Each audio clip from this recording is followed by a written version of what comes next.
Hello दोस्तों, नमस्कार। Current affairs की महत्वपूर्ण कक्षा में आप सभी का स्वागत है। दैनिक समसामयिक की जो सभी प्रतियोगी परीक्षाओं के लिए अति महत्वपूर्ण है। 13 से लेकर 16 जुलाई तक के सभी महत्वपूर्ण करंट अफेयर्स के बारे में आज हम चर्चा करेंगे।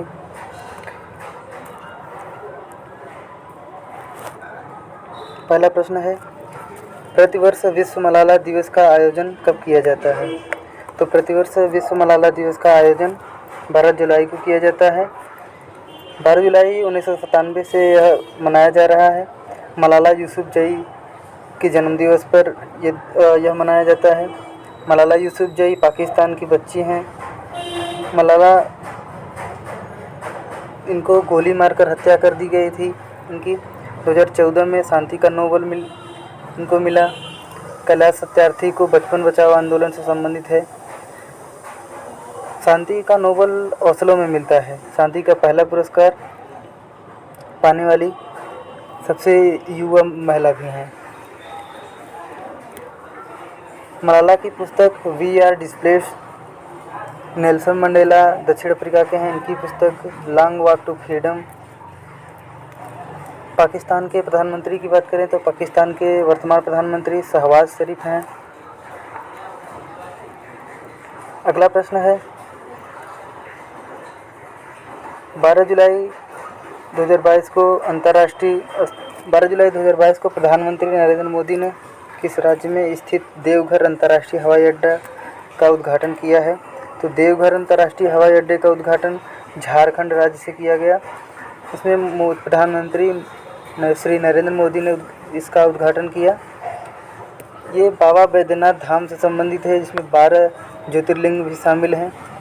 की राजधानी झारखंड की राजधानी इसमें 2000 झारखंड, उत्तराखंड और छत्तीसगढ़ सन 2000 में इनका निर्माण हुआ। सरहुल फेस्टिवल झारखंड से संबंधित है। बोकारो परमाणु संयंत्र झारखंड रूस की सहायता से झारखंड में स्थापित हुआ। जादूगोड़ा की खान यूरेनियम के लिए प्रसिद्ध है और जमशेदपुर स्वर्ण रेखा नदी के किनारे है। अगला प्रश्न है, वर्ल्ड पॉपुलेशन प्रोस्पेक्ट 2022 रिपोर्ट के अनुसार भारत किस वर्ष में दुनिया के सबसे अधिक आबादी वाले देश के रूप में चीन से आगे निकल गया है? तो ये इसका सही ऑप्शन है 2023। वर्ल्ड पॉपुलेशन प्रोस्पेक्ट संयुक्त राष्ट्र द्वारा जारी होता है 11 जुलाई को।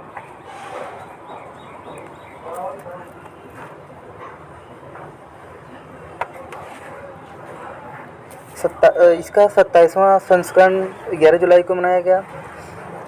नवंबर 2022 में 8 मिलियन जनसंख्या। 2023 में भारत पहले स्थान पर होगा, चीन दूसरे स्थान पर है। 2023 को बाजरे का अंतर्राष्ट्रीय वर्ष घोषित किया गया। हॉकी वर्ल्ड कप 2023 उड़ीसा में होगा आयोजित। G20 का आयोजन भारत में।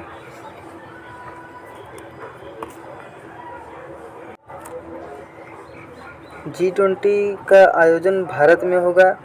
भारत के G20 के शेरपा भारत के अमिताभ कांत हैं। सर्वाधिक जनसंख्या वाला राज्य उत्तर प्रदेश, सबसे कम जनसंख्या वाला राज्य सिक्किम। जनसंख्या सिद्धांत माल्थस ने दिया था। दशक का महान विभाजक काल 1911 से 1921 के बीच हुआ। अगला प्रश्न है, 11 जुलाई 2022 को किस देश के प्रख्यात पुरातत्वविद और इतिहासकार डॉक्टर इनामुल हक का निधन हो गया है? ये किस देश से संबंधित है? तो इनका निधन हो गया। ये बांग्लादेश से संबंधित है। पुरातत्वविद और इतिहासकार हैं ये।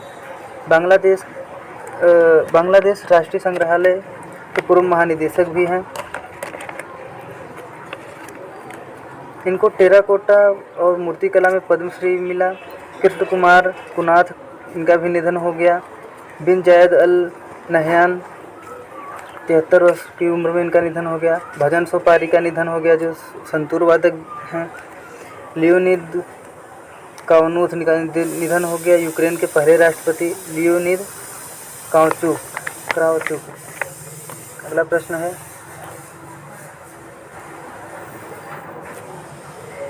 निम्नलिखित में से कौन सा कथन सही है?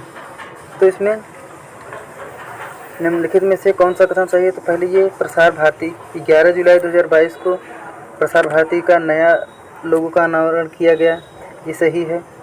प्रसार भारती एक स्वायत्त वैधानिक निकाय है, ये भी सही है। इसका मुख्यालय नई दिल्ली में है, ये भी सही है। यह दूरदर्शन और एयर इंडिया से संबंधित है, एयर इंडिया रेडियो से संबंधित है। प्रसार भारती के नए CEO की बात करें तो प्रसार भारती के नए CEO मयंक अग्रवाल हैं। प्रसार भारती के नया लोगो जो आया है, इसमें जो बीच में है प्रसार भारती का लोगो दूरदर्शन और एयर इंडिया रेडियो को मिला के बना है। इसमें राष्ट्र की सेवा और सुरक्षा, जिसमें नीला कलर आसमान और समुद्र को दिखाया गया है। नीला कलर जो है इसमें वह आसमान और समुद्र को दिखाया गया है। महान्यायवादी की बात करें तो वर्तमान में महान्यायवादी के वेणुगोपाल हैं। आईवी के हेड की बात करें तो आईवी के head Tapan Kumar Deka. National Investigation Authority के हेड दिनकर गुप्ता हैं। अगला प्रश्न है, हाल ही में जापान ने किसे order of the rising sun award से सम्मानित किया है? तो जापान ने order of the sun rising award से सम्मानित किया है नारायण कुमार को। तो भारत जापान संबंध मजबूत के बारे में ये चर्चा करते हैं।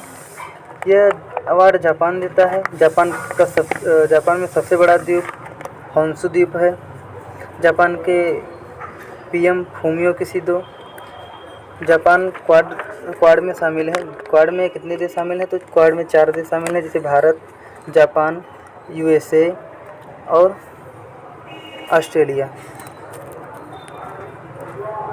अगला प्रश्न है, हाल ही में खबरों में रहा सिंगलीला नेशनल पार्क किस राज्य में स्थित है? सिंगलीला नेशनल पार्क ये पश्चिम बंगाल में स्थित है।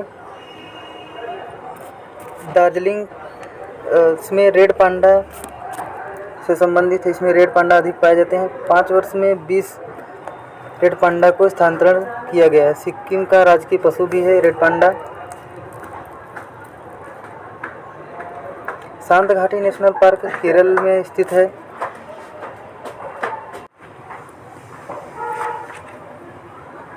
नामदफा राष्ट्रीय उद्यान अरुणाचल प्रदेश में है। देहिंग पटकाई नेशनल पार्क नवीनतम नेशनल पार्क। सबसे बड़ा नेशनल पार्क हेमिस राष्ट्रीय उद्यान। सबसे छोटा national park south button national park. Kanchenjunga national park Sikkim में स्थित है। अगले प्रश्न पर बात करें। अगला प्रश्न है, हाल ही में भवानी देवी डागर ने विश्व मास्टर्स एथलेटिक्स चैंपियनशिप में 100 मीटर स्प्रिंट में कौन सा पदक जीता है? तो विश्व मास्टर एथलीट चैंपियनशिप में भवानी देवी डागर जो 99 वर्ष की हैं, पहले तो ये 99 वर्ष की हैं, इसने स्वर्ण पदक जीता है। और ये 100 मीटर दौड़ में ये धावक हैं। पहले ये भवानी देवी जो हैं ये धावक हैं और 100 मीटर में इसने गोल्ड मेडल जीता है। इसका आयोजन फिनलैंड में किया गया था। फिनलैंड की राजधानी हेलसिंकी। फिनलैंड को ही झीलों का देश कहते हैं। फिनलैंड का ओलंपिक 1952 में केडी जाधव ने कुश्ती में पदक जीता। नार्डिक देश में Norway, Sweden, Denmark, Finland, Iceland, ये 5 देश नार्डिक देश में शामिल हैं। अगले प्रश्न पर बात करें। अगला प्रश्न है, विश्व शांति फोरम 2022 का आयोजन निम्न में से किस देश में किया गया है? तो विश्व शांति फोरम का आयोजन चीन में किया गया है, शंघाई चीन में। इसकी थीम ब्रिक्स सहयोग अवसर और सहयोग। ब्रिक्स सहयोग अवसर और सहयोग इसकी थीम है। ब्रिक्स की बैठक की बात करें तो ब्रिक्स की 13वीं बैठक, ब्रिक्स को पहले देख लेते हैं, BRICS। ब्रिक्स की 13वीं बैठक इंडिया में 14वीं चीन में की गई 2022 में, 2021 में इंडिया में आयोजित की गई थी। G7 का आयोजन 47वीं जर्मनी में किया गया। अगला प्रश्न है, 11 जुलाई 2022 को किसे कॉमनवेल्थ गेम 2022 के लिए भारतीय महिला क्रिकेट टीम का कप्तान बनाया गया? तो कॉमनवेल्थ गेम 2022 पहली बार भारतीय महिला टीम की कप्तान हरमनप्रीत सिंह को बनाया गया। इसमें 8 टीम भाग लेंगी। 2022 में बर्मिंघम इंग्लैंड में क्रिकेट केवल एक बार हुआ। 1930 से इसका आयोजन हो रहा है। ये 1930 में कनाडा से शुरू हुआ था। वाइस कैप्टन की बात करें, कॉमनवेल्थ गेम्स की वाइस कैप्टन स्मृति मंदाना है और कैप्टन की बात करें तो हरमनप्रीत सिंह है। 6 वर्ल्ड कप खेलने वाली महिला मिताली राज हैं जो 2000 रन बनाए। ICC वर्ल्ड कप विजेता ऑस्ट्रेलिया रहा। ICC का हेडक्वार्टर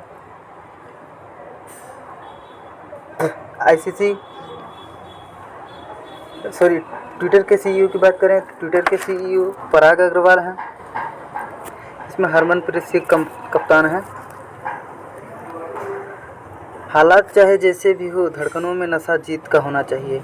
हालात चाहे जैसे भी हो, धड़कनों में जीत का नशा होना चाहिए। इसी के साथ अगले प्रश्न पर बात करते हैं।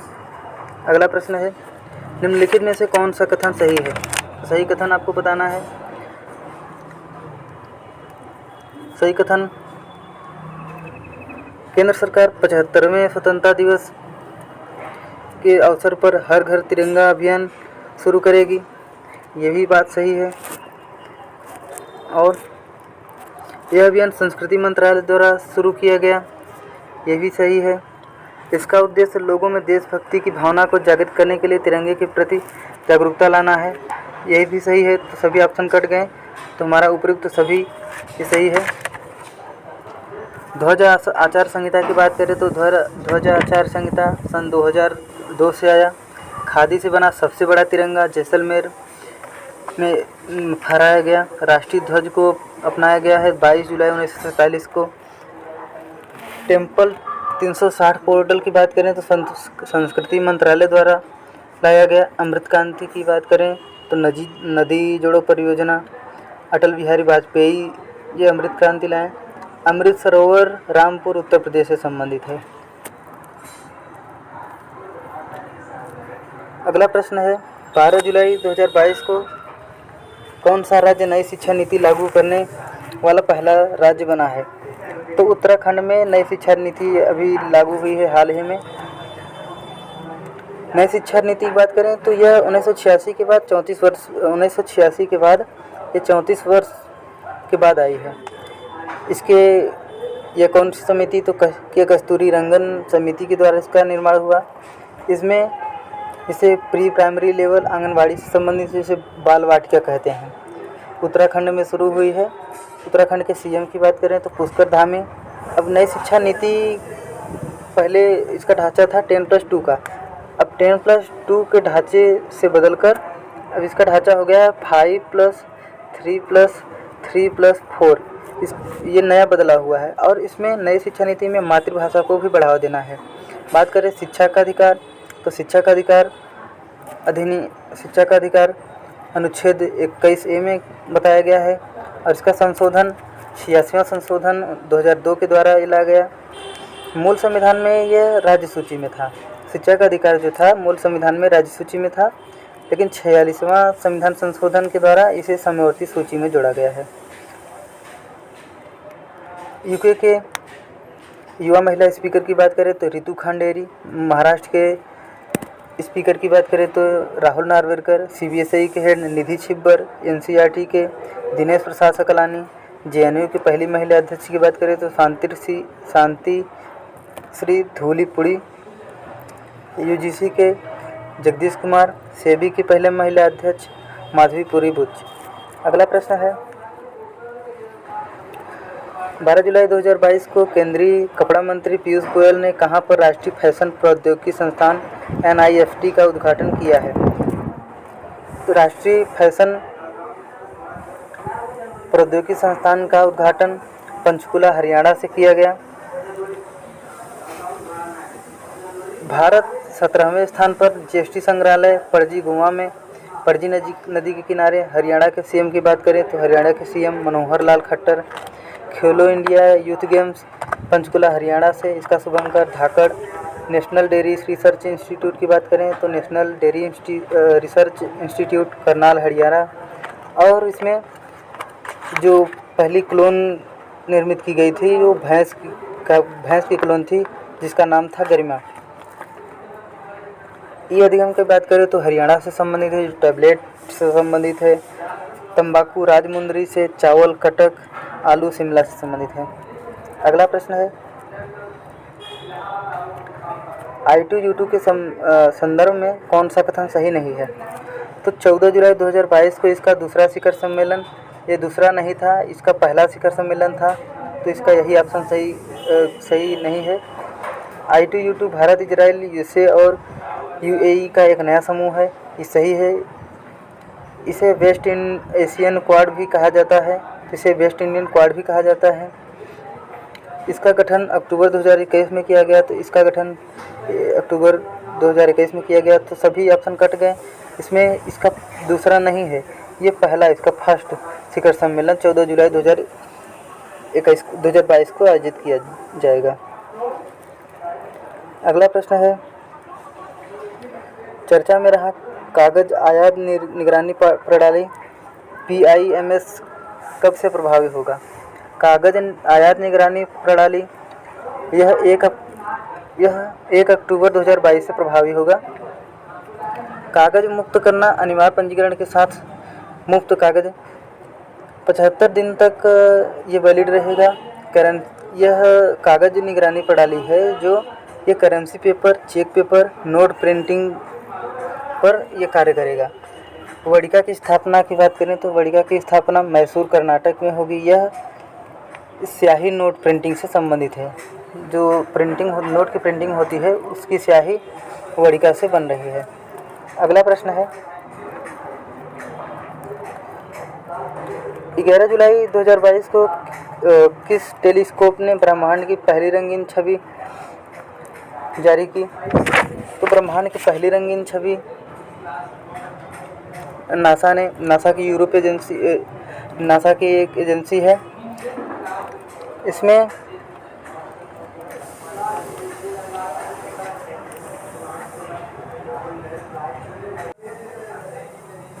ये जेम्स वेब स्पेस टेलीस्कोप के द्वारा इसकी छवि पहली जारी की गई।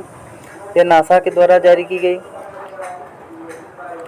20 वर्ष तक यह कार्य करेगा। ब्रह्मांड में की पहली रंगीन तस्वीर, सर्वाधिक रेजोल्यूशन की तस्वीर यही थी। बात करें PSLV C52 के द्वारा EOS 04 लॉन्च किया गया। EOS का पूरा नाम अर्थ ऑब्जर्वेशन सैटेलाइट नोरी उपग्रह दक्षिण कोरिया से संबंधित है। दक्षिण कोरिया ने इसे लॉन्च किया। PSLV C53 के द्वारा DSEO सिंगापुर के एक उपग्रह 3 उपग्रह को लॉन्च किया गया। GSAT की बात करें तो GSAT 24 एरियन 5 रॉकेट कोरू फ्रेंच गुआना से संबंधित है, जो D2H से संबंधित है, जिसे टाटा ने लॉन्च किया है। अगला प्रश्न है ये ब्रह्मांड की रंगीन तस्वीर नासा ने इसको जेम्स वेब स्पेस टेलीस्कोप के द्वारा इसे कैप्चर किया है। अगला प्रश्न है 13 जुलाई 2022 को केंद्रीय मंत्रिमंडल ने कहां पर गतिशक्ति विश्वविद्यालय स्थापित करने के प्रस्ताव को मंजूरी दी है? तो गतिशक्ति विश्वविद्यालय स्थापित करने की मंजूरी इसे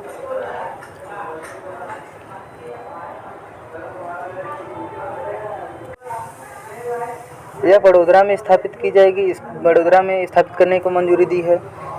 यह केंद्रीय मंत्रिमंडल द्वारा स्थापित की जाएगी। पीएम गति शक्ति की बात करें तो पीएम गति शक्ति में 7 इंजन जो परिवहन से संबंधित है। पहला गति शक्ति कार्गो टर्मिनल आसनसोल पश्चिम बंगाल में स्थापित किया गया। रक्षा विश्वविद्यालय की बात करें तो रक्षा विश्वविद्यालय गुजरात में स्थापित किया गया। राष्ट्रीय समुद्री संग्रहालय लोथल गुजरात में है। WHO द्वारा ट्रेडिशनल मेडिसिन जामनगर गुजरात में स्थापित किया गया। अगला प्रश्न है, जून 2022 के लिए पुरुष श्रेणी में किसे ICC player of the month का अवार्ड दिया गया। आईसीसी का मुख्यालय, पहले की बात करें, आईसीसी का मुख्यालय दुबई में, इसके head Greg Berkeley. Player of the month पुरुष में जानी बेयरस्टो और महिला में मेरी जान को दिया गया है। विंबलडन ओपन की बात करें तो इसमें पुरुष में नोवाक जोकोविच, महिला में रिबाकिना। फ्रेंच ओपन में राफेल नडाल पुरुष में और महिला में इगा स्विएटेक। आईसीसी महिला क्रिकेटर स्मृति मंदाना, आईसीसी महिला वर्ल्ड कप विजेता ऑस्ट्रेलिया। आईपीएल का 15वां सीजन गुजरात ने जीता, जिसके कप्तान हार्दिक पांड्या। इसमें आईपीएल में 10 टीम भाग ली इस बार।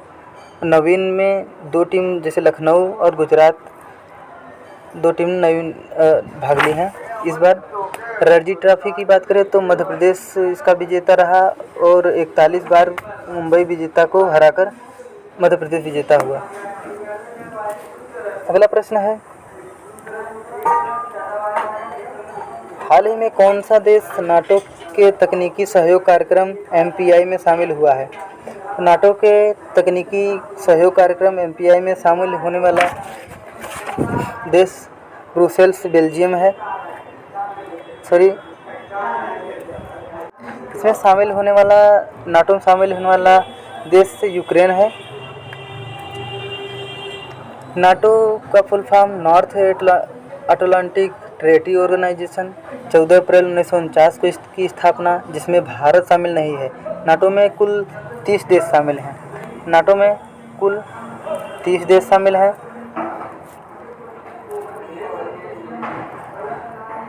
और इसमें यूक्रेन हाल ही में शामिल हुआ है। यूक्रेन की राजधानी कीव। मिन्स्क समझौता यूक्रेन और रूस के बीच हुआ है। क्रीमिया पर रूस का अटैक बेलारूस में हुआ। यूक्रेन से भारत वापसी के लिए ऑपरेशन गंगा चलाया गया था, जिसमें सभी भारतीयों को यूक्रेन से वापस भारत लाया गया। अगला प्रश्न है, जुलाई 2022 में एशियाई अंडर 20 कुश्ती प्रतियोगिता में भारत ने कितने पदक जीते हैं। तो इसमें कुल 22 पदक जीते हैं। मनामा बहरीन से संबंधित है। टोक्यो में 7 पदक, 1 gold, 2 silver, 4 bronze. Para Olympic में 19 पदक, जिसमें 5 गोल्ड के साथ विजेता रहा। अगला प्रश्न है, प्रतिवर्ष 14 जुलाई को किस देश में बास्टील दिवस मनाया जाता है। बास्टील दिवस किस देश में मनाया जाता है। तो बास्टील दिवस ये फ्रांस में मनाया जाता है।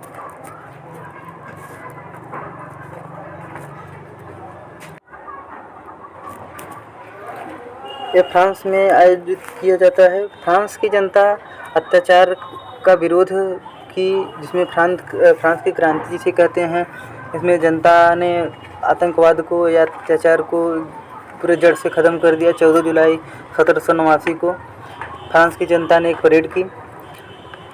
यूरोपियन संघ की बात करें तो यूरोपियन संघ में 27 देश शामिल हैं। फ्रांस अध्यक्ष है इसका। यूरोपियन संघ का हेडक्वार्टर ब्रुसेल्स बेल्जियम में है। FATF की बात करें तो इसके अध्यक्ष T राजा कुमार हैं। FATF financial action task force जो आतंकवाद की फंडिंग को रोकता है। 2024 में ओलंपिक पेरिस में होगा, 33वां ओलंपिक। फ्रांस के राष्ट्रपति की बात करें तो एमुनुएल मैक्रोन फ्रांस के राष्ट्रपति हैं। अगला प्रश्न, 11 जुलाई 2022 को रक्षा मंत्री राजनाथ सिंह ने कहां पर पहली आर्टिफिशियल इंटेलिजेंस इन डिफेंस संगोष्ठी और प्रदर्शनी का उद्घाटन किया है? तो राजनाथ सिंह ने इसका उद्घाटन नई दिल्ली में किया है। इसमें रक्षा मंत्री राजनाथ सिंह ने इसका उद्घाटन किया। यह एयर इंडिया को रक्षा क्षेत्र में बढ़ावा देता है। रक्षा आत्मनिर्भर भारत के तहत आज़ादी के अमृत महोत्सव के तौर पर मनाया गया। तिहान नवाचार केंद्र की बात करें तो IIT हैदराबाद में तिहान नवाचार केंद्र स्थापित किया गया। और दिल्ली के नए उपराज्यपाल की बात करें तो विनोद कुमार सक्सेना दिल्ली के नए राज्यपाल। हरियाली महोत्सव दिल्ली मनाया गया पर्यावरण मंत्रालय द्वारा। द्वारका एक्सप्रेसवे की बात करें तो द्वारका एक्सप्रेसवे 29 किलोमीटर हरियाणा से दिल्ली के बीच बनाया जाएगा। अगला प्रश्न है, चर्चा में रहा सुप्रीम ऑर्डर ऑफ द क्राइसेंथम किस देश का सर्वोच्च सम्मान है?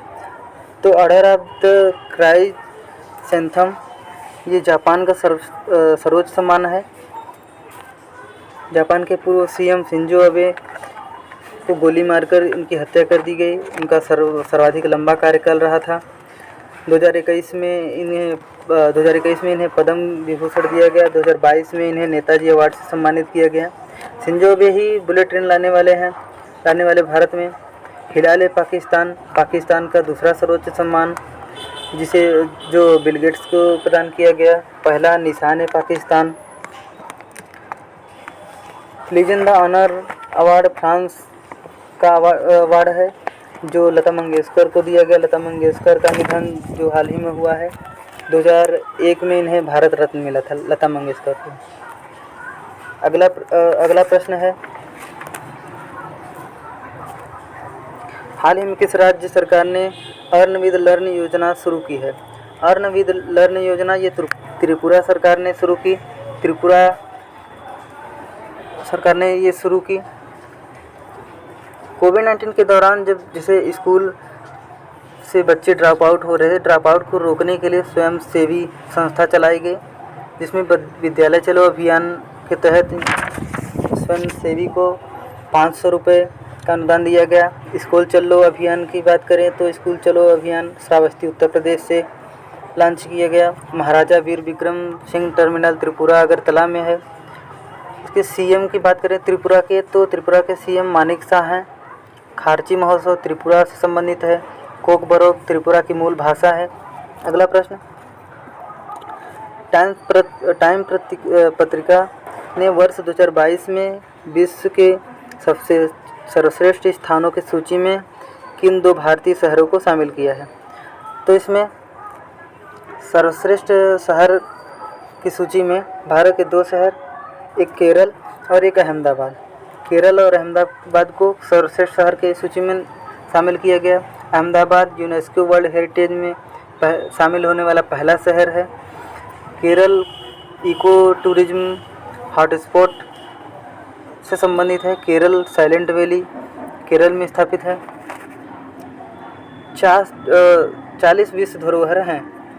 वर्तमान में 40 विश्व धरोहर हैं, जिसमें 14 अमूर्त धरोहर। अमूर्त धरोहर की संख्या की बात करें तो 14 अमूर्त धरोहर है।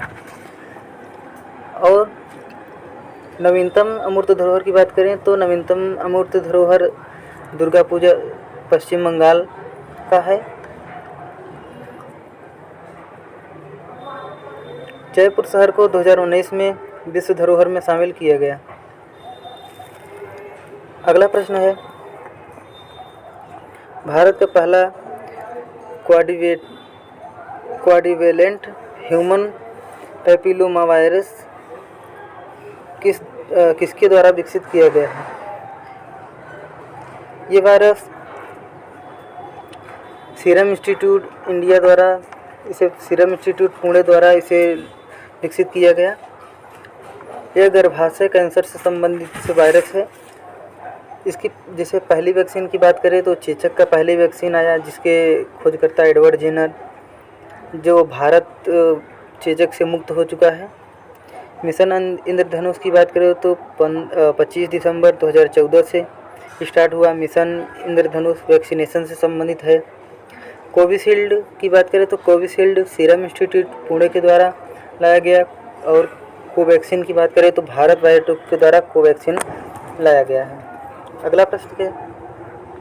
जुलाई 2022 में जारी वैश्विक लैंगिक अंतराल सूचकांक 2022 में भारत को कौन सा स्थान पर रखा गया है? तो वैश्विक लैंगिक अंतराल में भारत को 135वें स्थान पर रखा गया है। भारत 135वें स्थान पर है 146 देश में। यह जारी करने वाला वर्ल्ड इकोनॉमिक फोरम इसे जारी करता है 2022 में। 2021 में 156 देश में 140वां स्थान था। पाकिस्तान का स्थान 145वां। पुरुष महिला समान में सबसे पहला स्थान आइसलैंड का है 146वां। लास्ट स्थान अफगानिस्तान का है। विश्व खुशहाली सूचकांक में भारत का 136वां स्थान। पर्यावरण प्रदर्शन सूचकांक में 180वां अंतिम स्थान है भारत का। विश्व प्रेस स्वतंत्रता सूचकांक में भारत 150वें स्थान पर। वायु शक्ति में 3रे स्थान पर। अगला प्रश्न है दो बार प्रश्न आ चुका है।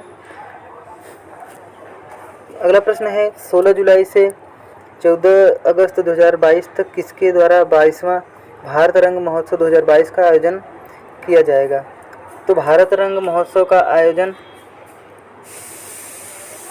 भारत नाट्य विद्यालय एकेडमी नई दिल्ली के द्वारा इसे आयोजित किया जाएगा। इसमें स्वतंत्रता सेनानी की याद में या अमृत महोत्सव के अवसर पर इसका आयोजन किया जाएगा। इसे 16 जुलाई से 14 अगस्त के बीच चलेगा। 35वां सूरज कुंड की बात करें तो 35वां सूरज कुंड मेला अंतर्राष्ट्रीय शिल्प मेला से संबंधित है, जो फरीदाबाद हरियाणा में आयोजित किया गया। इसकी थीम राज्य जम्मू कश्मीर था। मेदराम यात्रा महोत्सव की बात करें तो 2022 तेलंगाना में आयोजित किया गया।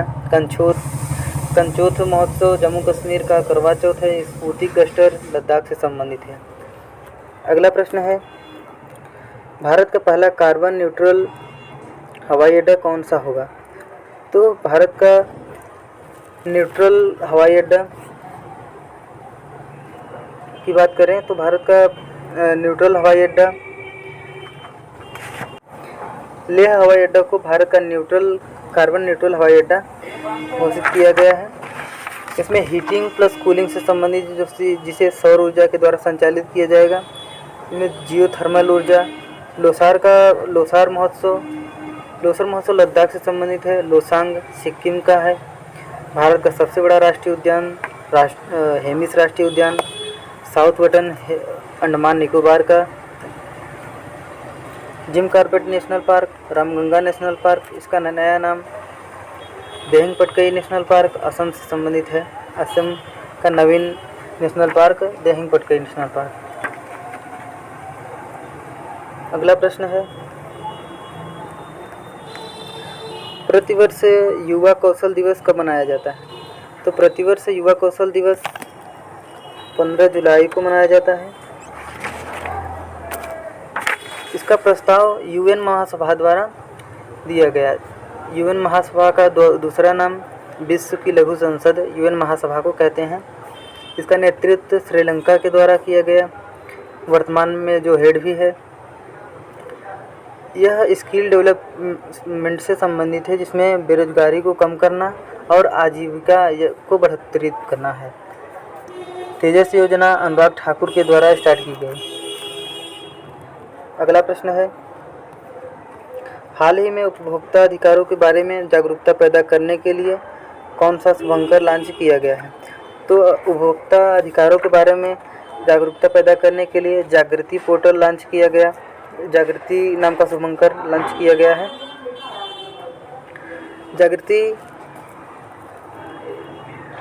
जागृति शुभंकर है, इसका नाम है मेरा नाम, जागृति है मेरा नाम, उपभोक्ता शक्ति मेरा काम, इसका शुभंकर है। इसमें जागो ग्राहक जागो, यह थीम इसका दिया गया है।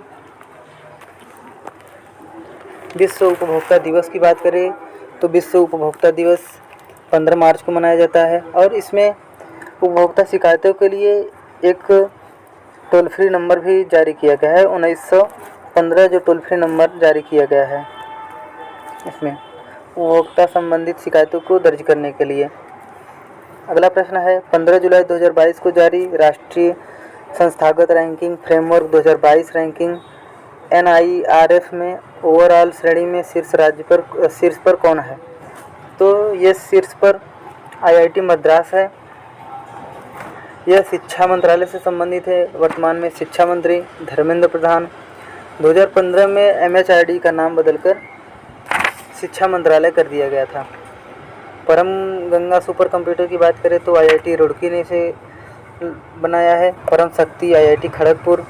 परमानंद IIT गांधीनगर। अगला प्रश्न है 14 जुलाई 2022 को किसने नॉलेज पोर्टल लॉन्च किया है? तो 14 जुलाई 2022 को नॉलेज पोर्टल लॉन्च करने वाला खादी ग्रामोद्योग के द्वारा लॉन्च किया गया। खादी ग्रामोद्योग के मंत्री विनय कुमार सक्सेना जो दिल्ली के उपराज्यपाल भी हैं। NCERT की प्रमुख बात करें तो दिनेश प्रकाश सकलानी। CBSE के निधि छिब्बर। जन निगरानी ऐप जम्मू कश्मीर का ऐप है। अगला प्रश्न है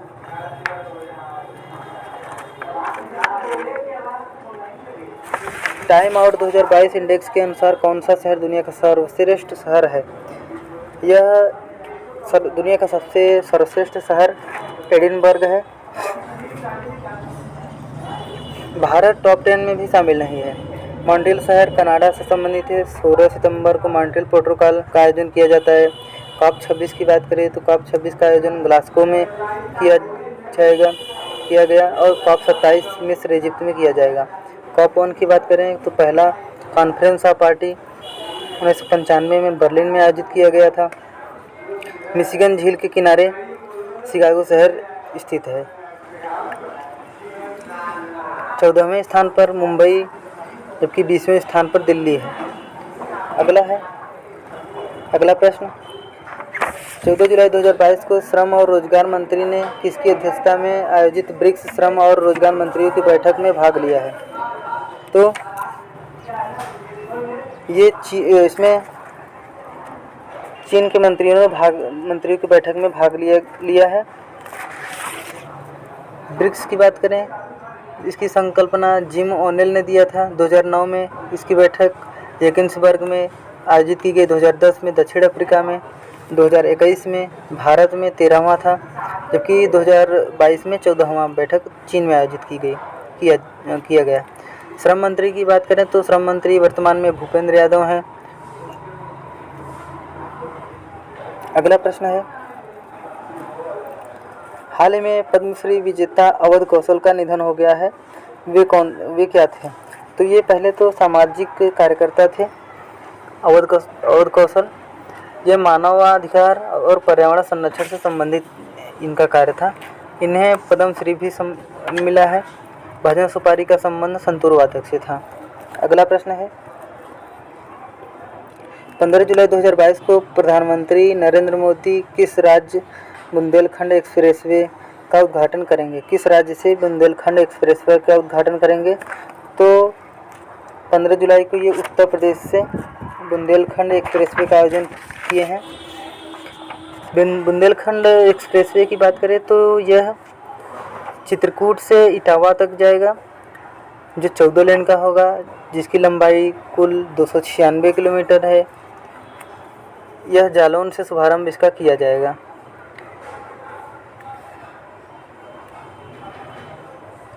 इटावा से लखनऊ आगरा एक्सप्रेसवे का आयोजन की आगरा एक्सप्रेसवे बनाया जाएगा। माता टीला परियोजना बेतवा नदी पर है बुंदेलखंड में। रोपवे सिस्टम वाराणसी में स्टार्ट किया गया पहली बार। गंगा एक्सप्रेसवे की बात करें तो गंगा एक्सप्रेसवे मेरठ से प्रयागराज 594 किलोमीटर तक का लंबा सड़क होगा। अगला प्रश्न है यूरो को मुद्रा के रूप में अपनाने वाला 20वां देश कौन सा है? यूरो को मुद्रा के रूप में अपनाने वाला 20वां देश क्रोएशिया है। पहले इसमें 19 देश शामिल थे, वर्तमान 2022 में 20 देश हो गए हैं। 20वां क्रोएशिया है। 1999 में इसे औपचारिक रूप से शुरुआत किया गया था यूरोपियन यूनियन की बात करें तो इसमें 27 देश। हेडक्वार्टर की बात करें तो ब्रुसेल्स, बेल्जियम। ईरान की मुद्रा टोमान। SDR का पूरा नाम स्पेशल ड्राइंग राइट है।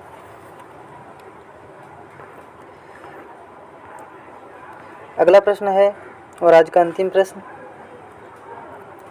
हाल ही में किस देश ने AGM 183 ARRW हाइपरसोनिक मिसाइल का सफल परीक्षण किया है?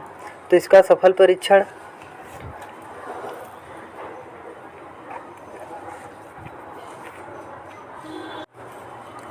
परीक्षण अमेरिका के द्वारा किया गया। यह 5 मैक से अधिक इसकी स्पीड है। 1 से 5 मैक की स्पीड को सुपरसोनिक कहते हैं, जबकि 5 मैक से अधिक की स्पीड को हाइपरसोनिक कहते हैं। निर्माण इसका लॉकहीड मार्टिन कंपनी के द्वारा किया गया है। विमान B-52 बम वर्फक विमान के द्वारा इसे लॉन्च किया गया। जिरकॉन का सफल परीक्षण सिंगापुर के द्वारा किया गया है। तो आज के लिए बस इतना है। वीडियो अच्छी लगी हो तो वीडियो को लाइक कीजिए, कमेंट कीजिए, शेयर कीजिए और चैनल को सब्सक्राइब कीजिए। बहुत बहुत धन्यवाद।